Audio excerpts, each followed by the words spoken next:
Welcome back to Stuffed. Our next story takes us to a small town of Kimball, Nebraska, an innocent place and the backdrop for one of the most vicious dunks of basketball history.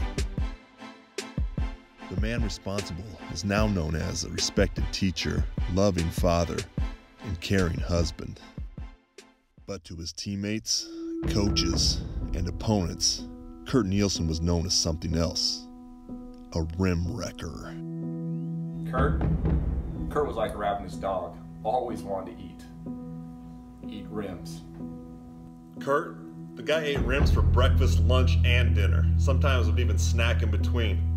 I always loved watching people's faces as he'd walk out the gym. He'd be flossing with the twine of the nylon net like,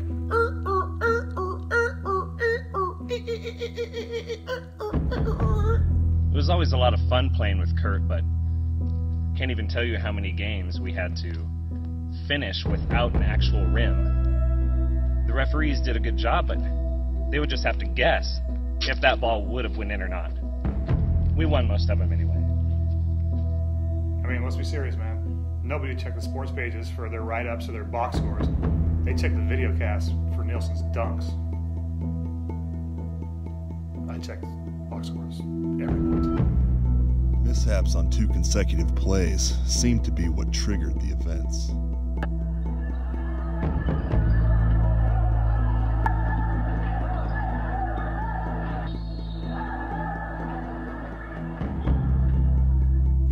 After the ref made that charge call, I saw a look in Kurt's eye that I hadn't seen since '92, when the cafeteria ran out of chicken nuggets. I tried to warn the coaches, even told a manager to go pull the fire alarm, but it was too late. The guy had already made that errant pass across the court, and our fate was sealed.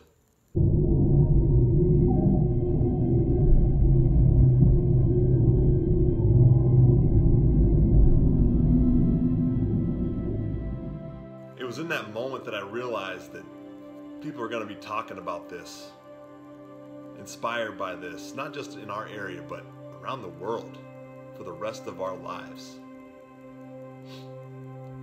Are those tacos? It was nasty. Nasty. Like Larry Nance, but Larry Nance with jet shoes.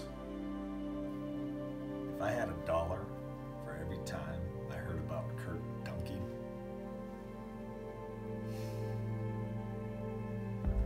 boy, I miss my hair. The dunk was unreal.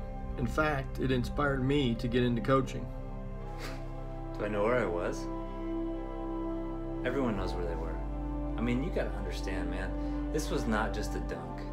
This was a statement about panhandle basketball.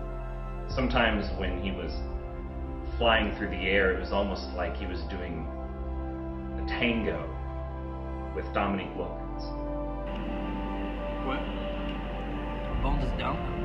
Yeah, I heard it was like Daryl Dawkins, but only if Daryl Dawkins was Dee Brown, and only if Dee Brown didn't have the pumps, but instead he had like a hoverboard, but that hoverboard was made out of Sean Kemp. Oh yeah, man. As I was saying, people in western Nebraska thought he could fly like an eagle. Honestly, it's a tough thing for a Kimball kid to live up to. I was in a parking lot and a guy was chewing me out for cutting him off, and all I mentioned was, "Hey, do you remember Kurt Nielsen's dunk?" And he went, "Yeah, I do. I was actually going to a birthday party. That was pretty awesome, wasn't it?" I still get stopped and asked when I'm on the road recruiting about that dunk. That's been more than 20 years now. I remember like it was yesterday. Just the sheer velocity of takeoff.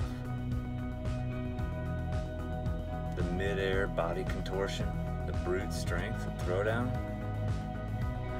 Epic. Epic. Weather forecast. Thunder.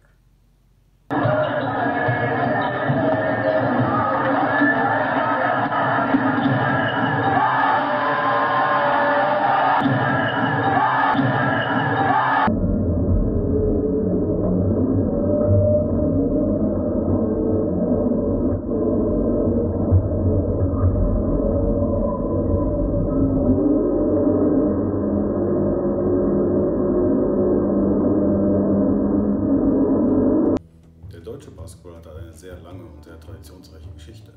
Aber meiner professionellen Meinung nach gibt es 3 Personen bzw. Ereignisse, die ihn besonders geprägt haben. Detlef Schrempf, Uwe Blab und dieser Dank von Kurt Nielsen. Epic. Yeah, my kids know about it. My grandkids will too.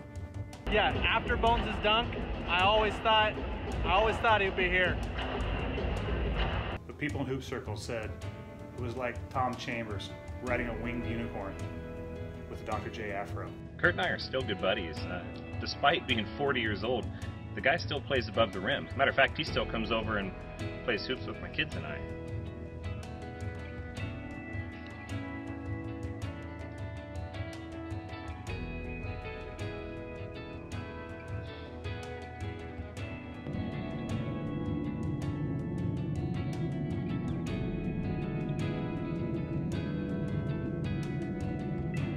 Yeah, he raised the roof afterwards. But what he didn't realize on that day is that he raised the world.